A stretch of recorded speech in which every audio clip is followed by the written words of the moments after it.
Assalamualaikum. Alhamdulillah, kabar baik menurut. Mari silakan Mas.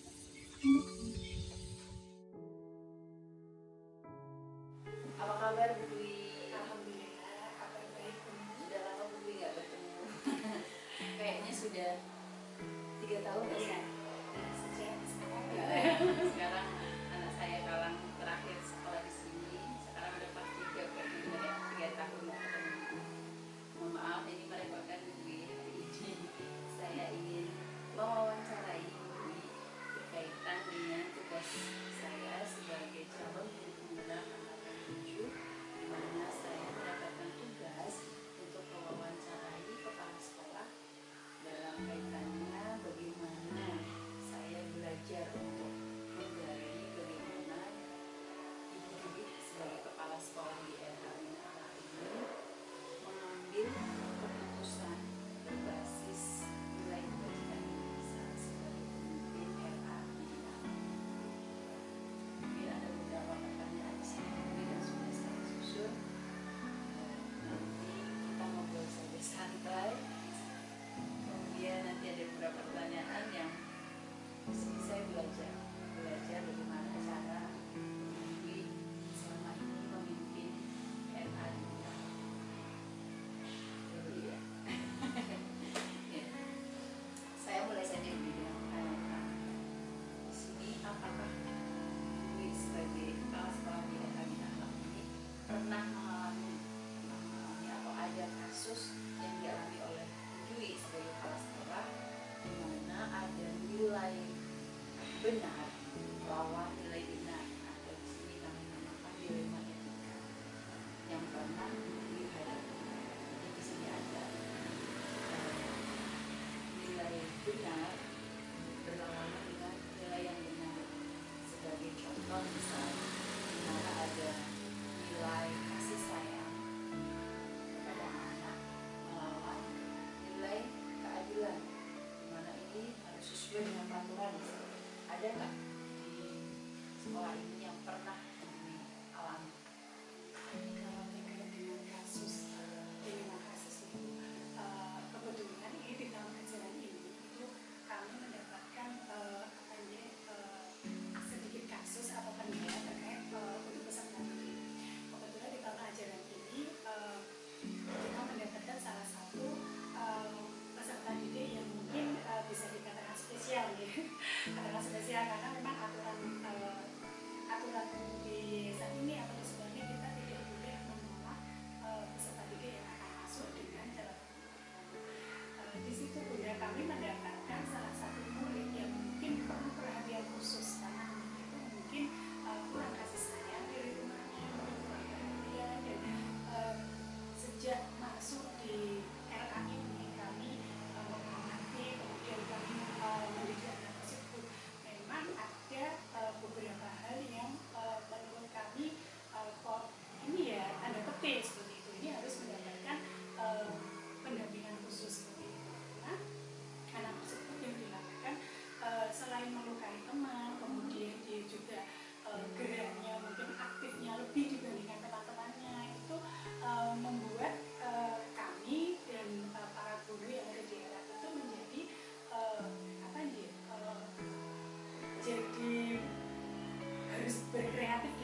energi dan guru harus betul-betul koordinasi, kemudian mencari solusi. Berarti melihat kasus yang Bu tadi ceritakan, berarti ada dilema ya Bu ya di dalamnya itu, di mana satu sisi sebagai guru, sebagai pendidik kita itu ya harus selalu mengayomi, selalu bisa menerima anak dengan berbagai keunikan mereka sendiri, tapi juga memiliki dilema di mana si anak ini dalam perilakunya itu berakibat atau berdampak signifikan bagi guru dan juga bagi teman-temannya yang lain. Berarti itu ada dilema ya Bu? Iya, jadi itu pun dilema itu terbawa ke orang tuanya, karena anak-anak yang setiap mendapatkan perlakuan yang tidak baik dari si anak itu pasti mengadu orang tua. Dan itu mengadu itu tidak hanya sekali dua kali, mungkin orang tua menanggapi kalau sekali dua kali wajarnya anak seperti itu. Kalau laporannya setiap hari dan bahasanya yang ia lakukan itu menyakitinya lebih, otomatis kan orang tua juga mulai sedikit protes ke sekolah, kenapa anak ini kok istilahnya tetap di sini seperti itu. Nah itu dilema kami antara si anak juga punya hak untuk sekolah dan kita juga harus memenuhi hak juga anak-anak yang lain seperti itu. Jadi ada dilema si anak di mana itu ada dilema individu kelompok kecil ya melawan bagaimana guru harus juga memahami kepentingan dari kelompok yang lebih besar ya Bu, di mana ada teman-teman sekelasnya, ada guru, kemudian juga ada wali murid di luar si anak ini, gitu ya Bu. Kemudian Bu Dwi, bagaimana cara Bu Dwi menyelesaikan kasus dilema tadi? Ada nggak cara-cara yang sudah ditempuh untuk mengatasi perihal kasus yang tadi diceritakan? Kalau selama anak itu masuk di kami untuk awal kita penanganan kasus itu memang saat guru lengkap itu memang kita ada pembagian tugas. Jadi salah satu guru nih pegang anak ini, intinya khusus mengamati tingkah laku, kemudian gerak-gerik anak, kemudian saat kegiatan pembelajaran pun ada yang mendampingi. Nah saat kita mendapatkan masalah itu di saat ada salah satu guru yang mungkin harus menghadiri rapat, menghadiri pertemuan, itu otomatis kan guru kan. Di saat guru itu jumlahnya berkurang, nah itu menjadi salah satu kendala juga bagi para guru. Ternyata kalau pendampingannya tidak maksimal, itu si anak semakin apa yang ia lakukan itu memang melebihi sewajarnya. Jadi mungkin karena dia pengen dikatakan istilahnya pengen perhatian, karena mungkin biasanya ada pendampingan yang istilahnya dia sampai tidak menemukan teman, dan ini tidak ada guru yang mendampingi dia atau hanya guru satu untuk perhatian semua anak. Terasa sekali. Sejak itu kita di tingkat guru itu sering diskusi, sering bahas ini anak ini harus gimana nih, terus tindakan sekolah kita harus gimana ya, mencari solusinya. Akhirnya kita solusinya memang ya kita memang harus tambah tenaga guru untuk terutama untuk pendampingan nih. Nah, seperti itu. Intinya kita saat itu juga kita sudah merekrut ya, sudah ikut, tapi ternyata memang meskipun ada pendampingan khusus pun memang si anak ini ya memang untuk bersosialisasi, untuk berteman dengan teman itu ya memang perlu seperti perhatian khusus yang plus seperti itu. Nah, sejak itu kami akhirnya sharing dari tingkat guru, kita ambil hasilnya, kita sharingkan ke tingkat yayasan, kemudian di tingkat yayasan dibahas, kita diminta untuk mengobservasi itu berapa bulan seperti itu, sampai akhirnya kok sudah di puncak ini, sampai Bu Guru sudah mengobservasi, sudah melakukan beberapa penanganan yang terbaik untuk dia, kok masih seperti ini, kita belum maksimal. Akhirnya kita diminta untuk bekerjasama dengan puskesmas konsultasi di sekolah. Saat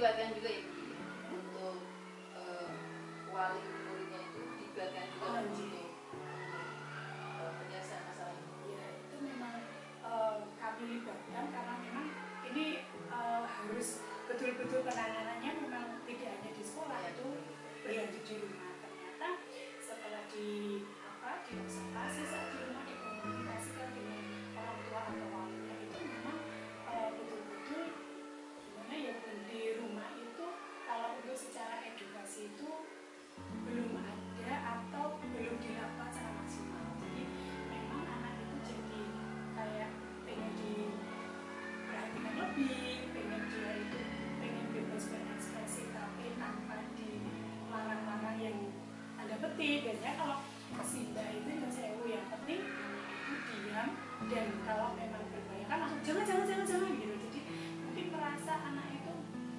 gimana ya Bu, geraknya kurang, dan dia pun Simbanya tidak memberanikan bermain atau bersosialisasi dengan anak lain karena Simbanya sudah tahu nih karakter anak cucunya seperti apa. Iya, hasil dari penelitian mahasiswa pun ya alhamdulillah sudah kami terima, dan memang kesimpulannya memang anak tersebut memang harus disekolahkan di sekolah yang khusus dengan pendampingan khusus seperti itu. Nah, disitulah kami masalah tersebut atau kendala tersebut terjawab sudah. Akhirnya hal tersebut kami komunikasikan ke orang tua dan kawannya, dan mereka ya menerima karena memang tidak hanya dari sekolah gitu yang istilahnya mendapatkan apa ya anak seperti ini, menilai seperti ini. Ternyata di masyarakat juga kalau anak itu sudah bermain dengan teman hal-hal yang saya tidak pas itu dilakukan.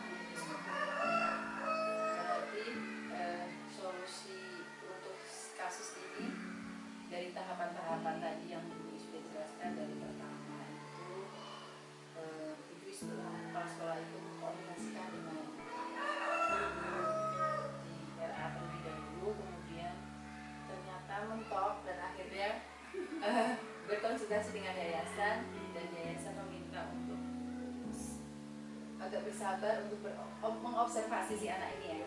Kemudian dengan saya, kemudian ternyata setelah diobservasi tetap tidak ada solusi dan si anak memang semakin aktif. Kemudian diminta untuk dari pihak sekolah berkoordinasi dengan puskesmas, dan ternyata alhamdulillahnya ada mahasiswa psikologi yang ingin meneliti kasus tersebut, dan alhamdulillahnya mendapatkan hasil dan jadi bisa menerima ya orang tua dan sekolah jadi sama-sama terang, sama-sama enak. Menarik sekali dulu kasus-kasus yang tadi sudah diceritakan berkaitan dengan dilema etika, di mana ada nilai benar bahwa nilai benar. Sekarang pertanyaan selanjutnya Ibu, saya ingin tahu tentang bagaimana kalau yang menjadi dilema adalah antara nilai benar lawan nilai salah, atau yang kami bisa katakan ini menjadi kita namakan rujukan moral. Jadi di sini ada nggak sih selama Bu Dwi menjadi kepala sekolah di RA Alam ini, ada tidak kasus-kasus yang berkaitan dengan rujukan moral tadi Bu Dwi? Ada tidak sekarang? Kalau terkait rujukan moral mungkin secara kelihatan ya, kalau saya melihat itu memang kalau di lembaga RA itu kan biasanya yang berkaitan dengan alat, mungkin ada sejenis penawaran barang, istilahnya seperti KPE, kemudian buku, itu memang rata-rata itu menawarkan nanti ada bahasanya, ada potongan harga atau diskonnya khusus untuk mungkin kalau di sini bisa dikatakan untuk yang pembelinya seperti itu. Tapi kan hal itu memang kita tidak kita tidak langsung terima atau kita selektif dulu kalau ada yang menawarkan KPE alat seperti itu. Jadi kita sering ditawar-tawari, diiming-imingi nanti cashbacknya kembali ke kita, dalam artian itu ya mungkin sebagai tanda kerjasama ya seperti itu. Tapi di sisi lain boleh, di sini kan memang ada aturan khusus ya, aturan khusus untuk pembelian barang-barang. Jadi memang ada SOP-nya, kemudian ada istilahnya kita harus merujuk ke RAPB-nya yang sudah kita susun seperti itu. Kita juga di bawah yayasan. Jadi apapun yang kita lakukan, apapun yang kita kerjakan di sekolah ini ya memang kita harus terbuka. Jadi ya memang kalau manusiawi itu kadang diiming-iming, oh belinya lebih murah tuh, nanti bisa untuk keuntungan sekolah atau mungkin bisa untuk tapi ya kembali lagi kadang kita juga memang dilema karena kita sudah punya rujukan dan sebagainya.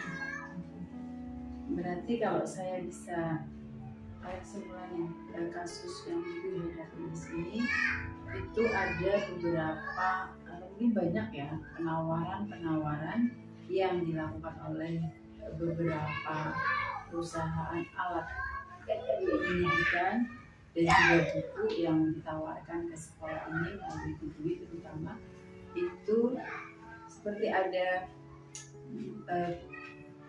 rujukan di mana kalau Budui membeli di perusahaan itu akan mendapatkan potongan harga yang itu bisa Budui gunakan secara pribadi ataupun juga bisa digunakan untuk sekolah itu ya. Jadi di sini ada sebenarnya yang ingin saya tahu, ada tidak sebelum itu menjadi prioritas nggak tawaran-tawaran itu, misalkan perusahaan itu tuh menawarkan itu tuh jadi prioritas sekolah, berarti kalau misalkan potongan harganya lebih besar nih dari perusahaan-perusahaan yang sudah menawarkan itu menjadi prioritas bagi sekolah ini memilih itu karena adanya bujukan moral ini. Jadi kayak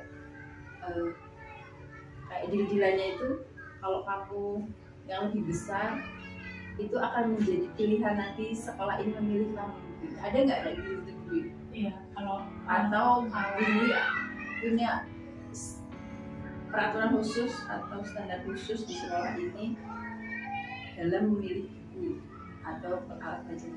Memang punya tawaran seperti itu punya nih. Kalau memang secara manusiawi kita berpikir aja kan, yang namanya dapat potongan itu kan nanti bisa menguntungkan sekolah, katakanlah nanti istilahnya kan bisa untuk sekolah seperti itu. Tapi memang dari awal kan sudah ada SOP tentang pembelian barang, kemudian juga aturan-aturan yang tidak ada di yayasan, bagaimana untuk pembelian kemudian pengadaan barang. Itu jadi memang kita kayak buku-buku juga kita juga sudah ada kayak panduan yang dari kalau RK itu kan di Kemenag ya, jadi kita ada pengumpulan KKRK itu yang istilahnya berdiskusi, oh ini tuh buku yang nanti sesuai dengan kurikulum yang untuk di RK seperti itu. Jadi memang kalau tawaran-tawaran itu ya memang sebetulnya menggiurkan ya Bunda untuk kontrol. Tapi ya kembali lagi kita untuk melihat dari SOP dan sekolah, kemudian aturannya dari yayasan. Jadi hal yang jadi prioritas akhirnya jadi tidak kita prioritaskan. Berarti bisa saya simpulkan di sini bahwa sekolah memilih alat pelajaran dan buku di sini itu dengan standar atau kriteria dari sekolah, hubungannya dengan SOP tadi. Kemudian juga ada standar yang ada yang distandarkan dari apa tadi KKR dari sekolah yang di bawah. Berarti ada standarnya tersendiri ya Bu ya. Jadi memang pemilihan bukunya itu berdasarkan itu, bukan berdasarkan dengan seberapa besar potongan harga yang ditawarkan oleh penawar-penawar ini ya Bu Dwi ya. Oke. Untuk ini Bu Dwi, untuk menyelesaikan kasus-kasus ini, dilema ini Bu Dwi, biasanya apa yang Bu Dwi lakukan untuk menyelesaikan ini? Bagaimana Bu Dwi mau menyampaikan ke pihak-pihak yang menawarkan, dan juga bagaimana cara Bu Dwi menentukan pilihan bahwa ini itu pilihan yang saya pilih adalah yang A, bukan yang B. Langkah-langkahnya gimana? Ya, memang kalau terkait dengan buku ataupun KPE itu memang banyak sekali beberapa penawaran yang masuk di lembaga ini.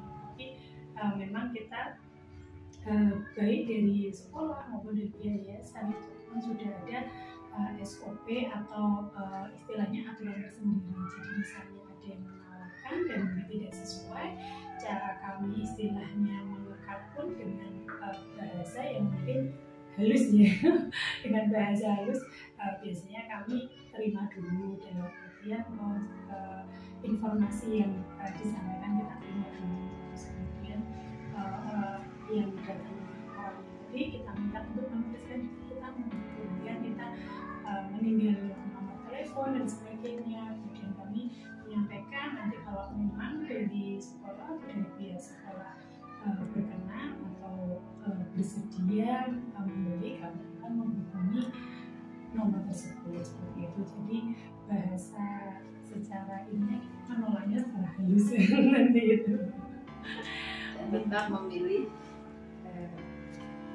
prioritas dengan kriteria yang sudah ditentukan oleh yayasan dan tadi KKRK.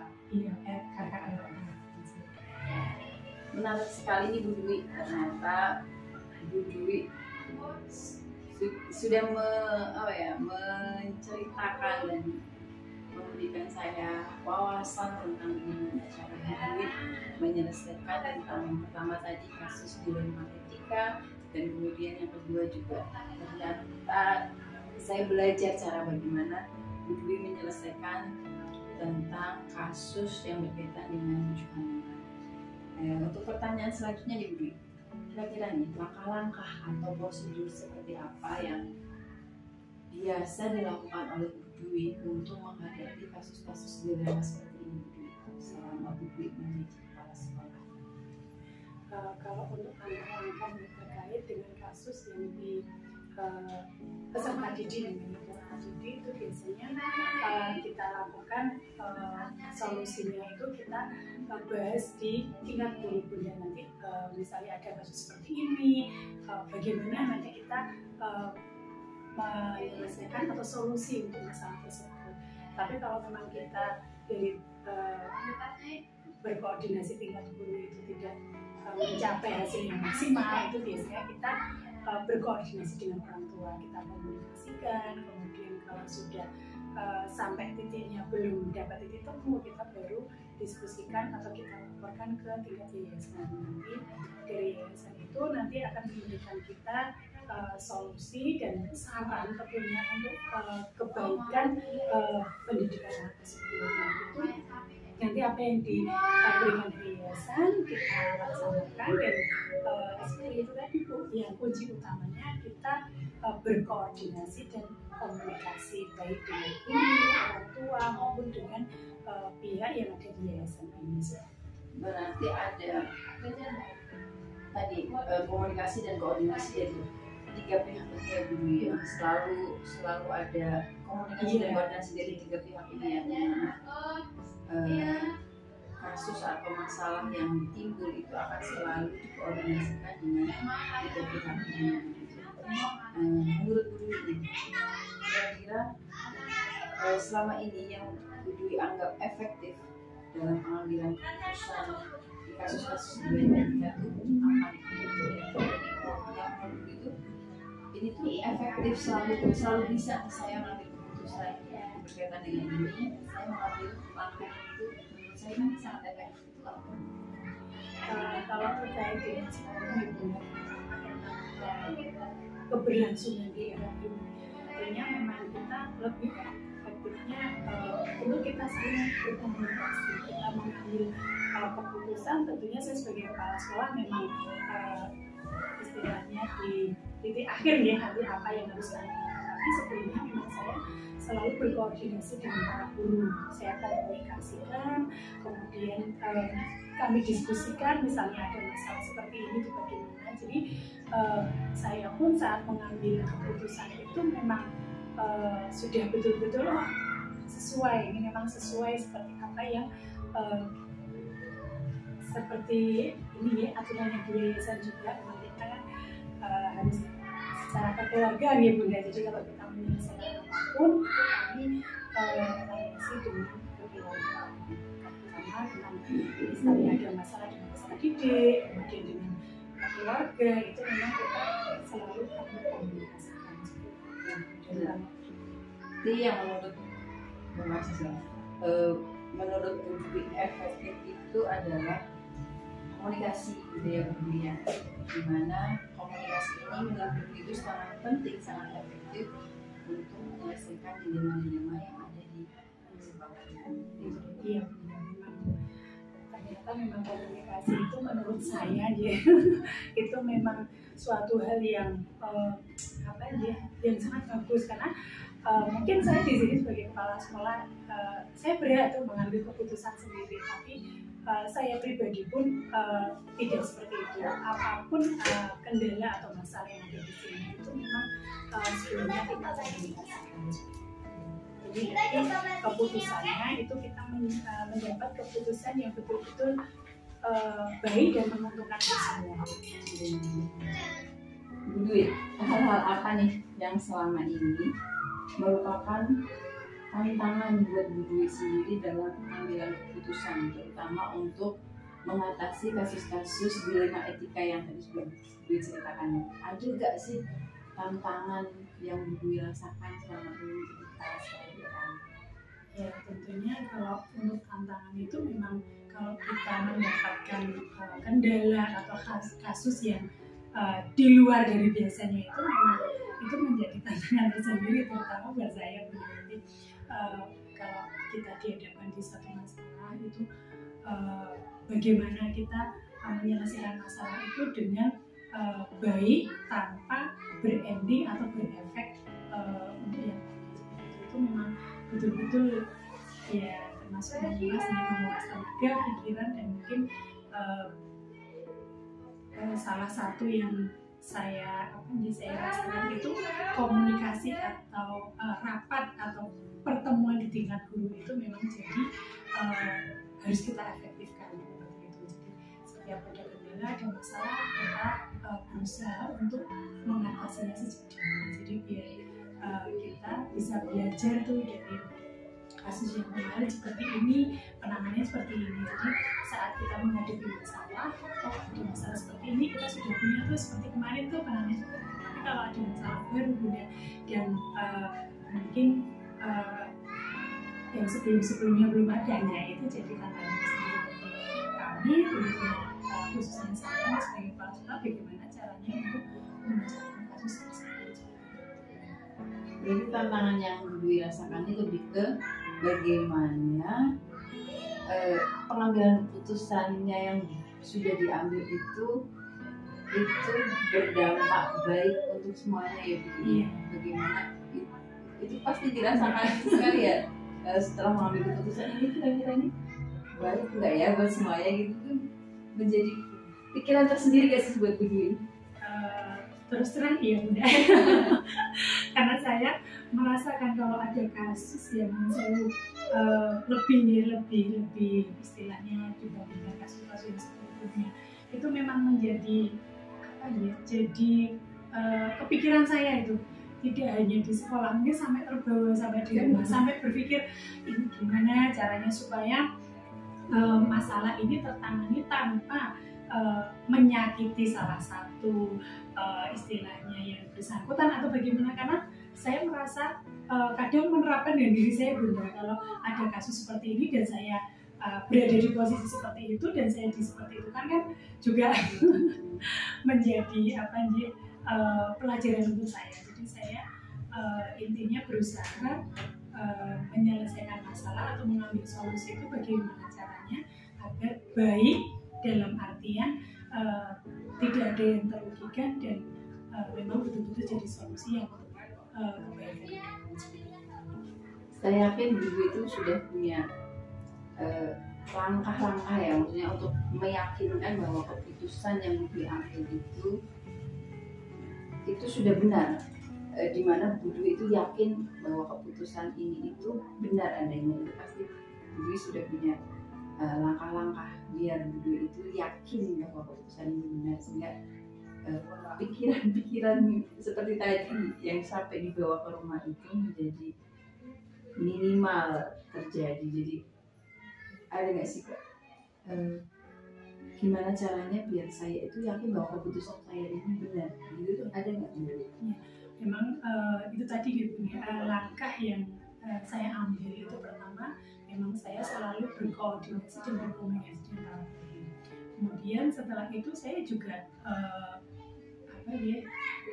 apa yang sudah saya ambil atau sudah saya putuskan itu saya seringnya mengkomunikasikan ke yayasan, terutama ke Bapak Dr. Samin Lejeng, ya, beliau juga sesepuh di sini dan beliau juga kalau dari segi pengalaman mungkin dia itu juga sudah luar biasa. Mungkin saya biasanya nyuwun atau minta masukan atau pertimbangan.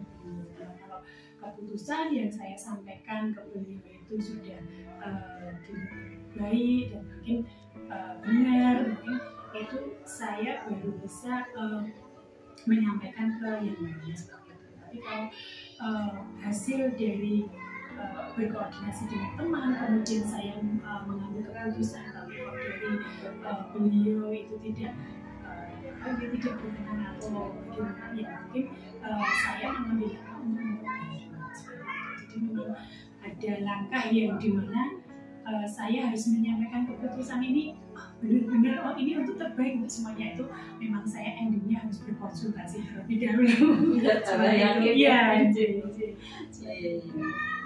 Berarti ada mungkin ini punya seseorang yang menjadi tempat terakhir buat curhatan, atau nggak cuma curhatan ya, jadi kayak kalau Bu Dwi sudah menceritakan dan sudah berkonsultasi dengan beliau itu, Bu Dwi akan lebih ayem, yakin gitu ya bahwa keputusannya yang Bu Dwi itu sudah tepat gitu ya Bu Dwi ya.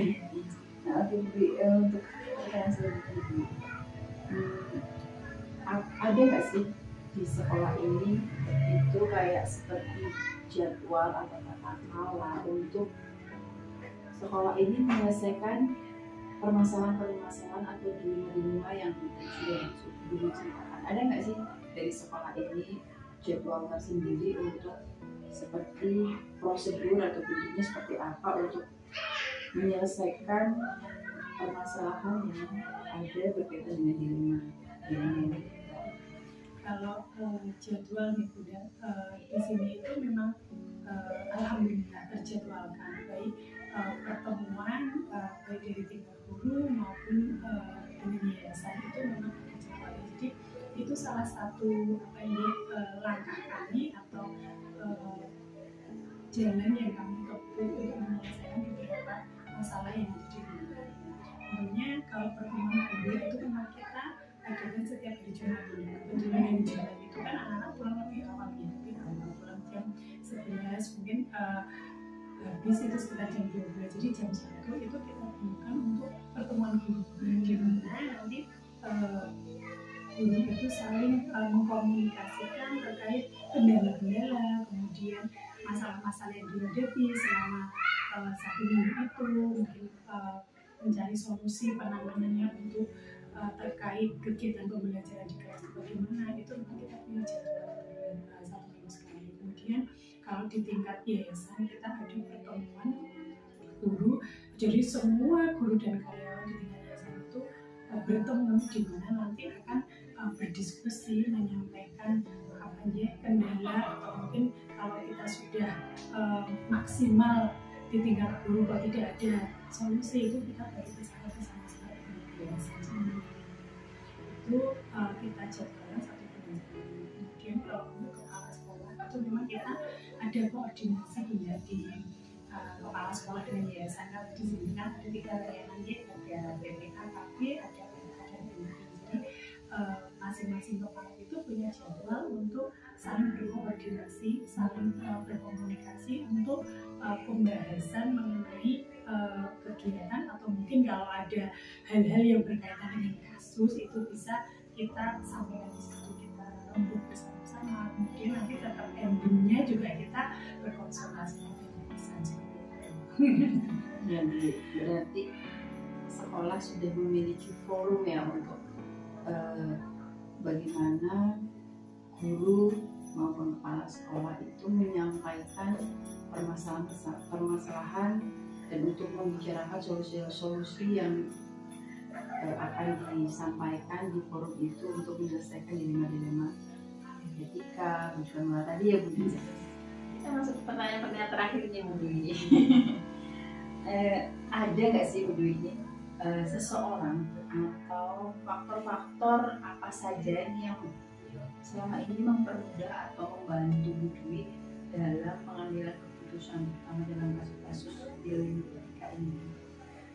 Kalau seseorang ya, tidak seseorang itu memang ada benar. Di sini kita juga punya, selain pimpinan yayasan, beliau juga sesepuh di sini dan sekaligus guru saya dulu. Memang saya sejak kecil beliau, jadi beliau itu sosok yang betul-betul ya, selain jadi pimpinan juga saya merasakan jadi bapak saya gitu, yang dimana setiap saya mengalami kendala atau masalah ya muara ujung terakhir itu ke beliau seperti itu. Jadi memang Bapak Dr. Andes Wijianto itu betul-betul sosok istilahnya pendamping kami selama kami di sini. Jadi semua guru merasakan bahwa setiap masalah atau kendala itu sudah di titik puncak, kita sudah tidak istilahnya menemui solusi yang lain, itu kita memang larinya ke beliau ya. Kalau untuk faktor-faktor yang mempermudah nih, kalau faktor-faktor itu tentunya banyak sekali Bu. Salah satunya itu memang hubungan kita, terutama kalau kita kepala sekolah ya dengan guru itu baik, kemudian dengan wali murid itu juga baik, kemudian kita juga dengan orang-orang yang ada yayasan baik, itu salah satu hal yang sangat Bunda luar biasa intinya. Kalau komunikasi kita baik, itu apapun yang kita ambil, apapun solusinya yang kita ambil itu akan lebih mudah seperti itu. Nah, kita juga sudah punya jadwal ya untuk bertemu. Jadi kalau di tingkat guru sampai minggu sekali, setiap hari Jumat, jadi tingkat semua guru yang ada di Bina lain 1 bulan sekali, dan itu juga khusus diadakan dari yayasan. Kemudian kepala sekolah juga punya waktu untuk saling berkomunikasi untuk program-program masing-masing layanan. Kemudian dengan orang tua wali kita juga punya salah satu pertemuan yang itu setiap 1 bulan sekali. Bunda dulu juga sudah mengikuti itu 1 bulan sekali di Sabtu minggu pertama itu parenting. Jadi di situ kita bertemu dengan wali murid, selain kita menyampaikan terkait perkembangan putrinya, di situ kita juga bisa diskusi terkait mungkin orang tua akan menyampaikan usulan atau masukan. Kemudian kalau ada masalah kita bisa sampaikan dengan wali murid tersebut, dengan kita saling sharing dengan wali yang lain ya. Mungkin itu beberapa langkah yang Bunda yang atau faktor yang sangat mendukung, terutama dalam saya mengambil keputusan. Ya, bagus sekali. Yang terakhir ini, dari semua hal yang telah disampaikan kami pada hari ini, kira-kira pembelajaran apa sih yang bisa Budi petik dari pengalaman Budi sendiri dalam mengambil keputusan berkaitan dengan dilema etika ini? Ya memang tentunya dalam mengambil keputusan, saya ini sebagai kepala sekolah itu tidak bisa sendiri langsung memutuskan ini. Memang kalau kita punya partner yang bisa mendukung kita, kemudian baik, itu ternyata menjadi salah satu motivasi kita untuk kita bekerja bersama. Kemudian kalau ada masalah kita bisa sharing, bisa mencari solusi atau di jalan yang terbaik seperti itu. Jadi memang saya berusaha untuk membangun komunikasi dan komunikasi baik dengan teman, sama guru, kemudian sama orang tua wali, kemudian sama yayasan juga itu yang betul-betul saya rasakan dan saya terapkan selama saya di sini.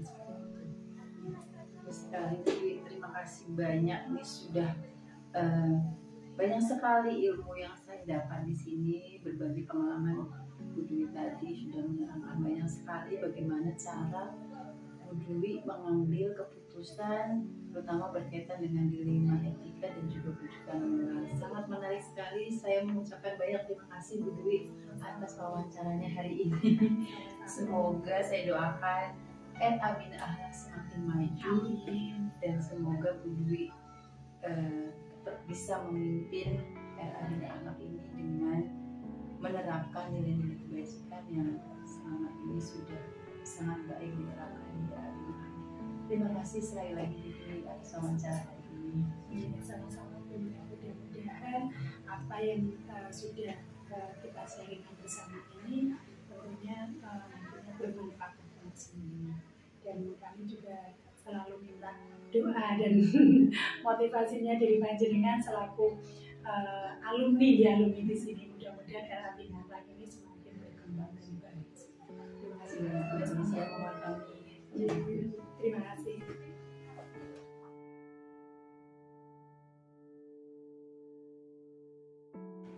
Apa kabar Bu Hamim? Alhamdulillah baik dan sehat. Baik, Masih ya. puasa. Semoga ya di puasa ini Bu Hamim tetap sehat. Amin. Kita di sini berdua, saya dan Bu Dwi ini mendapatkan tugas di program penggerak ini masuk ke dalam pengambilan keputusan berbasis nilai kebajikan sebagai seorang pemimpin. Di sini saya dan Bu Isti akan mewawancarai, mencari ilmu, menggali ilmu dari Bu Hamim, bagaimana cara Bu Hamim di sini dalam mengambil keputusan pertama. Kita tujuan wawancara kita di sini. Mungkin langsung saja Bu Isti, kita akan mengajukan beberapa pertanyaan nanti Bu Hamim untuk nanti kita analisis dan kita pelajari dari versi Bu Hamim sebagai kepala sekolah di SMP Negeri 1 Sleman ini, bagaimana cara Bu Hamim mengambil keputusan berkaitan dengan dilema etika dan rujukan moral. Monggo Bu Isti, kita mulai. Oke, terima kasih Bu Ustazah Asmi calon kita banyak menggali ilmu dari satu belajar di sini yang berkaitan dengan mengambil keputusan selaku belajar tentang dilema etika yaitu langsung saja ini kami sampaikan yaitu pengetahuan pada kasus yang dialami selaku pembicara atau kepala sekolah di mana dan nilai-nilai benar lawan benar yang benar Oke Bu Isti, menurut terima kasih atas waktu dan pertanyaannya. Untuk menjawab tadi yang sudah diaturkan sama Bu Isti, tidak menutup kemungkinan memang di sekolah ada masalah nih. Ada masalah yang ketika itu permasalahan tersebut yang awalnya dari laporan dari pengajaran dari orang tua ke pengajaran, kemudian pembenaran dari orang tua juga, karena orang tua juga kami undang untuk klarifikasi, kemudian dari guru juga membenarkan apa yang beliau alami ketika di kelas. Nanti ada ya. kalau boleh tahu Ibu bagaimana cara Ibu sekolah menyelesaikan kasus tersebut? Ya, terima kasih. Untuk yang kedua itu kita mengambil langkah.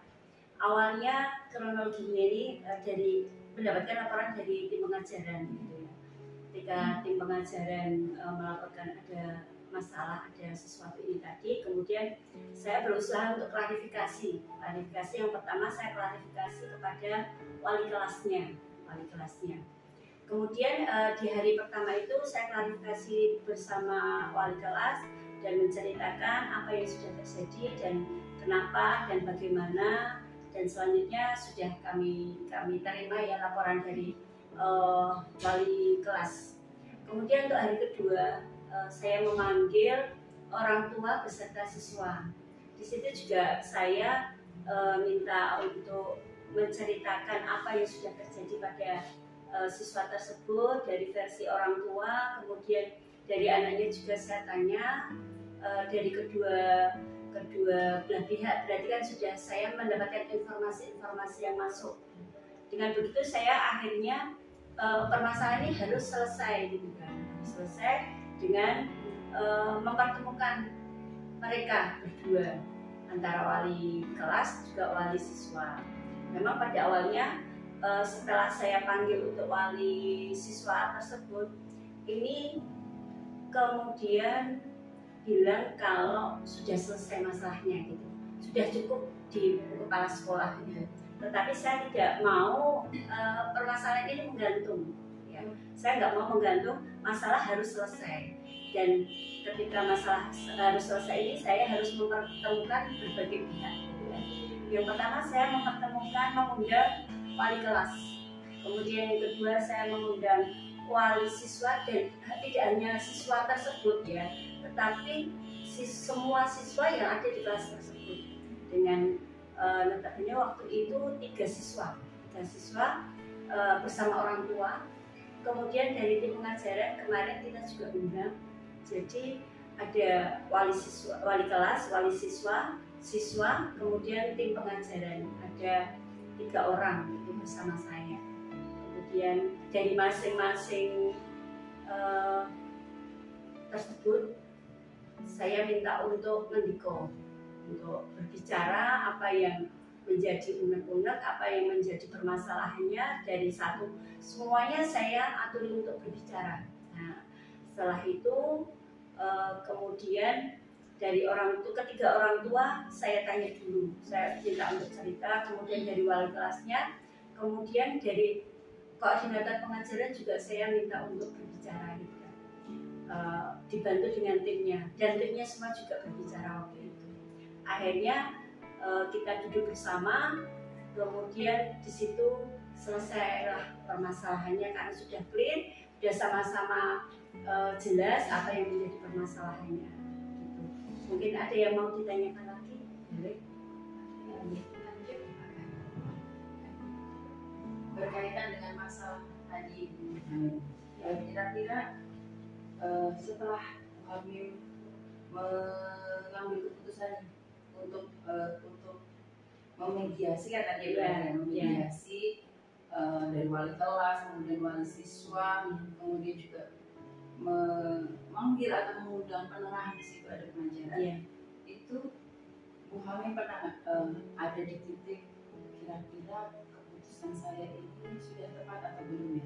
Kira-kira ada nggak langkah Bu Hamim untuk merefleksi langkah yang Bu Hamim ambil saat itu? Iya, tadi saya aturkan ketika saya memanggil wali kelas bersedia untuk dipertemukan dengan orang tua maupun pihak pengajaran.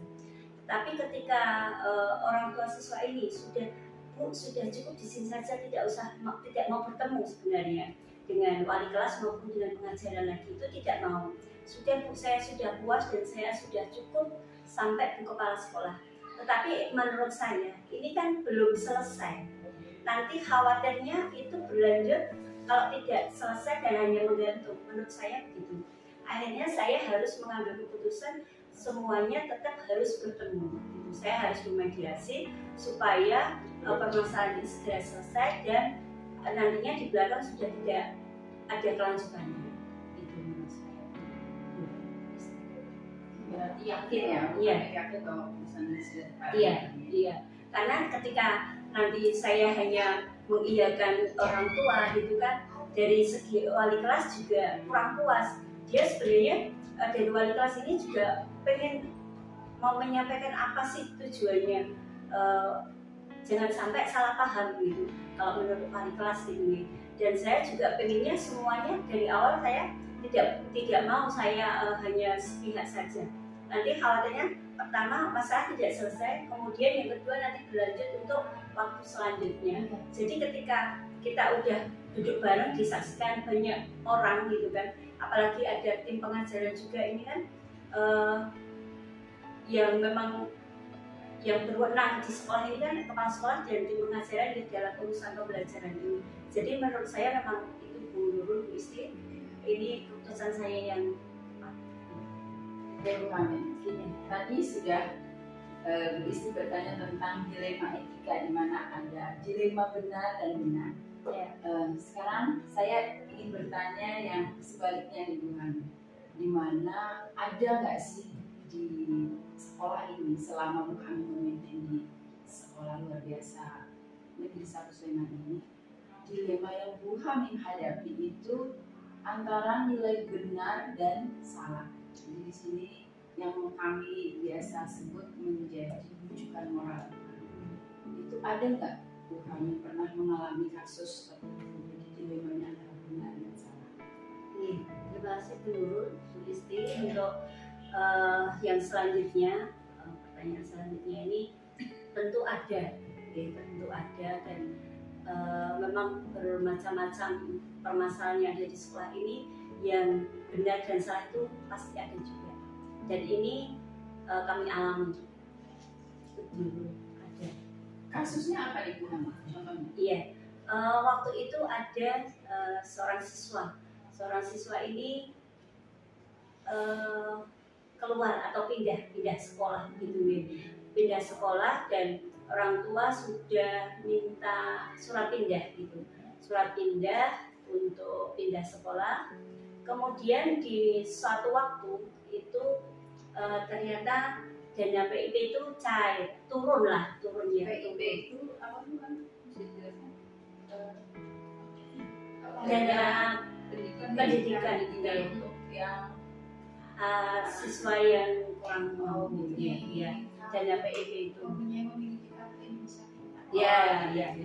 Berarti si anak itu sudah pindah tapi ternyata mendapatkan dana Iya, PIP. PIP-nya kan, PIP-nya waktu itu masih di sini, ya. Masih di sini, turun di sini. Nah, kemudian dari pihak kesiswaan sudah memberitahu kalau bahwa si anak A ini mendapatkan bantuan PIP turun. Tetapi dengan syarat-syarat tertentu ketika untuk pencairannya, salah satunya yaitu surat keterangan bahwa anak tersebut atau siswa tersebut masih aktif di sekolah tersebut. Nah, dengan begitu orang tua datang ke sini minta surat keterangan bahwasanya anak tersebut masih sekolah di sini. Padahal posisinya anak tersebut sudah pindah gitu kan. Nah, dengan begitu tentu saya tidak mau membuatkan surat karena itu bertentangan dengan aturan. Dan ketika itu nanti saya laksanakan, saya juga kena sanksi gitu, karena pemalsuan data gitu. Jadi itu permasalahannya dulu. Berarti bisa saya simpulkan sini dari awal ya Bu, saya ingat bahwa ada satu kasus di mana wali murid itu muridnya itu sudah pindah. Ya. Nah, kemudian saat sudah pindah ternyata dana PIP Ya. untuk pelajar yang tersebut, pelajar yang tidak mampu itu ternyata turun di saat si murid sudah pindah. Ya. Kemudian orang tua datang ke sini Ya. untuk meminta surat keterangan aktif Ya. di sini. Padahal beliau sudah pindah, si anak sudah pindah. Ya. Kemudian itu jadi dilema tersendiri Ya. untuk kami ya, di mana ada pilihan bahwa Bu Hamil harus membuatkan surat keterangan pindah itu atau Ya. tidak. Gitu Ya. ya. Ya. Oke, untuk kasus tersebut Bu Hamil, Ya. bagaimana cara Bu Hamil menyelesaikan kasus tersebut Bu Hamil? Ya.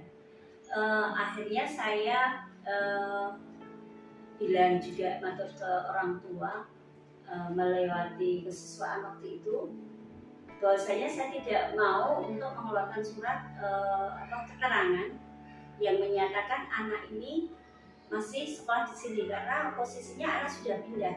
Akhirnya saya memberi solusi untuk berkoordinasi dengan sekolah tersebut, sekolah yang ditempati anak ini, dengan menunjukkan surat pindahnya tadi.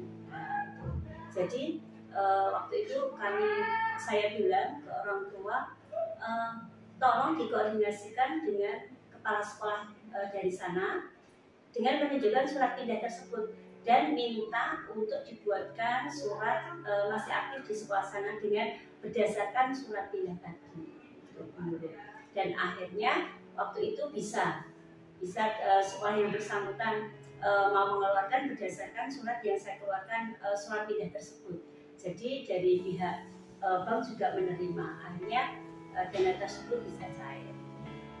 Berarti langkah yang Bu Hamim ambil ini memilih untuk tidak membuatkan surat keterangan, ya. Karena itu sudah melanggar aturan gitu Ya. Dan kemudian juga di sini Bu Hamim tetap memantau Ya. Bahwa si anak itu tetap bagaimana caranya mendapatkan bantuan tersebut. Iya. Sarannya. Ini selanjutnya nih, tadi sudah dipaparkan sebuah contoh kasus. Kalau boleh tahu nih, yang spesifik dalam kepemimpinan ibu, itu kan tentunya dalam sebuah penyelesaian masalah itu ada langkah-langkah atau prosedur yang dimiliki oleh ibu. Kalau boleh tahu ibu, langkah dan prosedur apa yang diambil ibu selaku kepala sekolah dalam menyelesaikan kasus-kasus yang benar melawan benar seperti ini? Ya. Berawal dari permasalahan tersebut, memang kita sebagai yang dituakan di sini kita kan harus bisa menyelesaikan permasalahan tersebut. Untuk langkah awalnya, jika ada permasalahan, saya biasanya tidak langsung mengambil kebijakan atau keputusan atau mengambil keputusan yang langsung gitu nih. Tapi awalnya saya biasanya mengamati dulu permasalahannya itu dari apa, berawal dari apa, kenapa, dan bagaimana kita harus menindaklanjuti. Kemudian setelah itu berawal dari permasalahan tersebut, itu kita mengacu pada satu aturan bahwasanya di sekolah ini atau satu lembaga kita ini kita syarat dengan aturan, dengan berbagai macam aturan yang ada. Dan itu ketika kita menjalankan sudah sesuai dengan aturan, itu kita akan berjalan baik-baik saja. Tapi tentunya memang permasalahan itu mesti ada. Gitu. Berawal dari aturan tersebut, ketika ada permasalahan kita kembali ke aturan. Gitu ya. Kembali ke aturan. Jika kita sudah tadi sudah saya maklum, ketika itu kita berjalan sudah sesuai aturan itu nggak akan ada masalah. Berarti ini keluar dari aturan gitu yang menjadi masalah. Akhirnya kita harus bertindak bagaimana supaya kita kembali ke aturan lagi. Mungkin bisa juga secara umum itu misalnya bisa kita sosialisasikan atau kita informasikan kepada Bapak Ibu atau stakeholder yang ada di sekolah ini, bisa itu dengan siswa, kalau permasalahan dengan siswa, kalau itu dengan Bapak Ibu guru karyawan, kita sampaikan pada saat rapat, gitu kan. Rapat bisa kita sosialisasikan atau kita jelaskan di forum rapat tersebut. Tapi ketika itu yang bersangkutan dengan siswa, kita setiap hari ada apel pagi, apel motivasi pagi itu. Jadi di situ kita bisa menginformasikan atau menjelaskan kepada peserta didik melewati kegiatan apel pagi maupun di saat upacara. Nah, di saat upacara itu ada pembinaan kepada siswa, guru, dan karyawan. Itu bisa melalui kegiatan tersebut, upacara yang bisa dilakukan oleh pembina upacara. Itu kan sifatnya umum juga, ya. Sifatnya umum yang bisa untuk siswa, peserta didik, kemudian untuk Bapak Ibu guru dan karyawan. Gitu. yang sifatnya tidak bisa dilakukan di forum umum, mungkin kita bisa memanggil ketika siapa yang bermasalah atau apa yang menjadi permasalahan, mungkin nanti kita bisa mengundang yang bersangkutan. Betul, untuk mengklarifikasi permasalahan yang ada.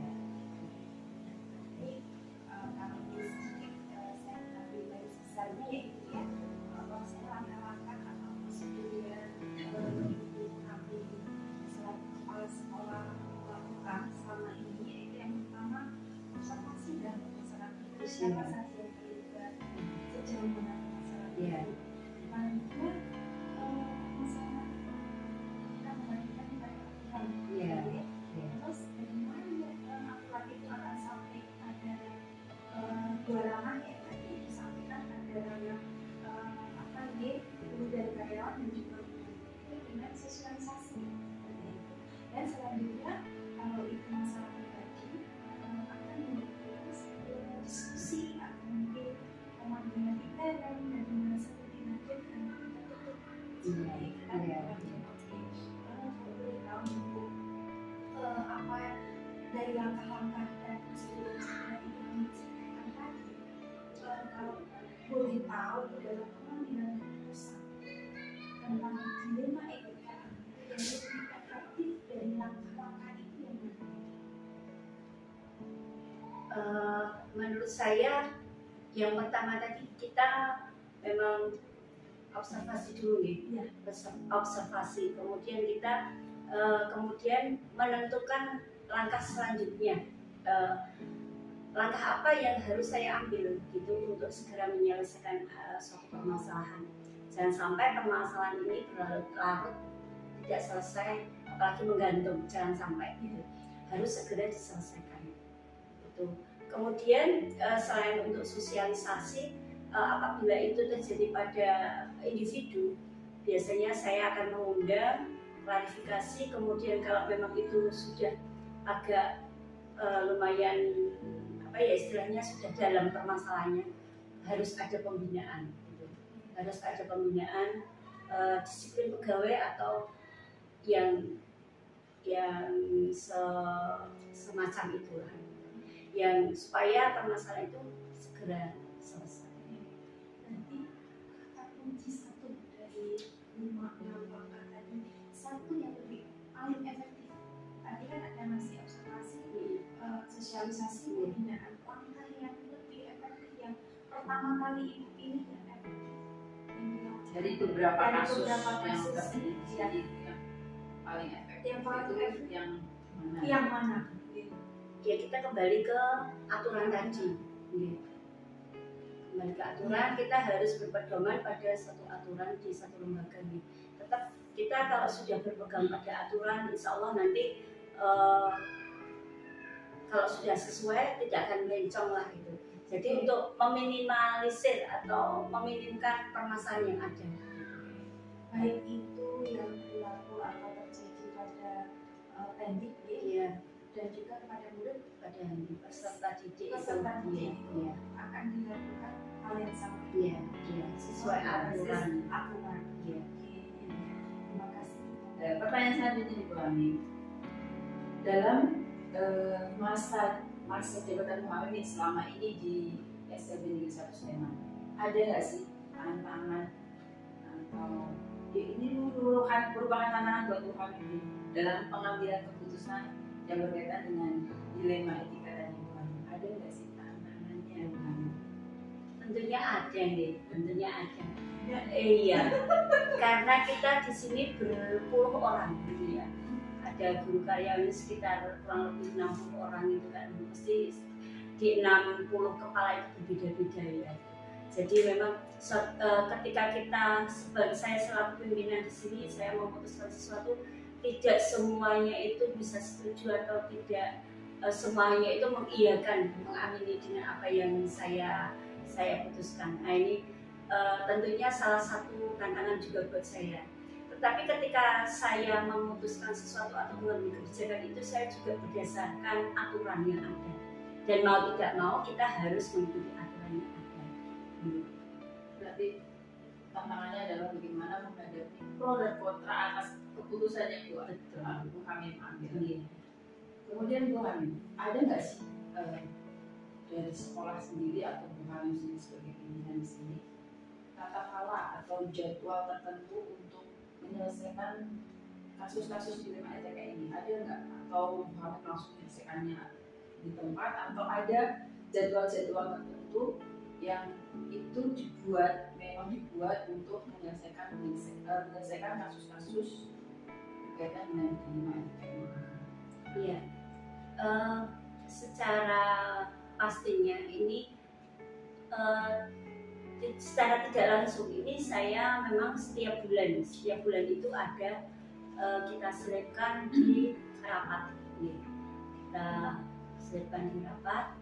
Kemudian kita juga melihat permasalahan yang ada. Permasalahannya itu berat atau ringan, atau melibatkan banyak orang atau tidak begitu. Ketika kita melibatkan banyak orang, tentunya kita tidak bisa sehari selesai gitu, karena kita harus klarifikasi setiap yang terlibat. Kita mungkin hari ini dengan A, besok dengan B, besok dengan C, besoknya lagi A, B, C, D harus dikumpulkan. Nah seperti itu kan kita tidak bisa dalam satu waktu yang cepat gitu. Tetapi memang kita harus segera menyelesaikan permasalahan tersebut gitu. Untuk kasus-kasus yang ringan mungkin bisa sehari selesai, dengan misalnya kasus individu dengan cara memanggil atau klarifikasi. Kemudian kalau memang itu salah ya kita adakan pembinaan begitu, mengadakan pembinaan dan kita buat berita acara bahwasanya ini sudah selesai dan bla bla bla selesai.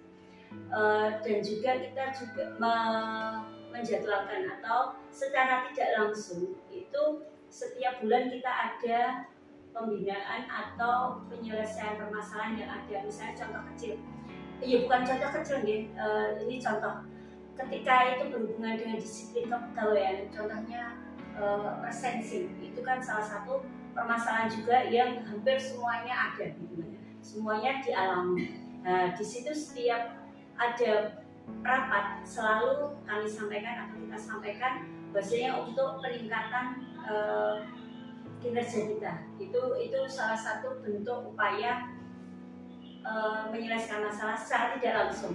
Jadi itu untuk semuanya yang sifatnya umum, itu yang berkala yang dan sudah kita lakukan itu tiap bulan melalui rapat. Nanti ada ya Bu, ada jadwal-jadwal tertentu yang memang sisihkan di yang tadi Bu Hamim sampaikan di rapat sekolah itu untuk menyelesaikan kasus-kasus yang berkaitan dengan dinamika. Tapi juga tidak menutup kemungkinan melihat kasusnya, di mana kalau misalkan kasusnya itu harus segera seperti diselesaikan, itu tidak harus menunggu rapat, itu langsung bisa diambil sisanya. Itu Bu Hamim. Iya. Oke, Bu Hamim. Oke, ternyata permasalahan-permasalahan di sebuah instansi itu pasti ada. Dan sebuah kasus atau permasalahan yang mengandung dilema ini sama berarti salah pemimpin. Iya. Ini masih kita ingin mengulik ini Pak, baik Bu Hamim tentang penyelesaian permasalahan yang menjadi dilema etika tadi. Dari penyelesaian sebuah masalah tadi, adakah seseorang faktor pendukung kepada ibu dalam mengambil keputusan yang dilema etika? Ada ya, itu mesti. Menurut saya ada untuk faktor-faktor yang mendukung ketika saya harus mengambil keputusan atau kebijakan. Itu yang pertama juga yang bersangkutan, misalnya ini permasalahan individu yang bersangkutan ini kooperatif, ini juga sangat membantu bagi saya dalam segera menyelesaikan permasalahan. Ketika itu ada suatu permasalahan bagi saya itu memang saya sulit untuk memutuskan sendiri, biasanya saya akan berkonsultasi kepada atasan saya, atau paling tidak ketika di sekolah ini ada yang bisa saya percaya gitu ya. Misalnya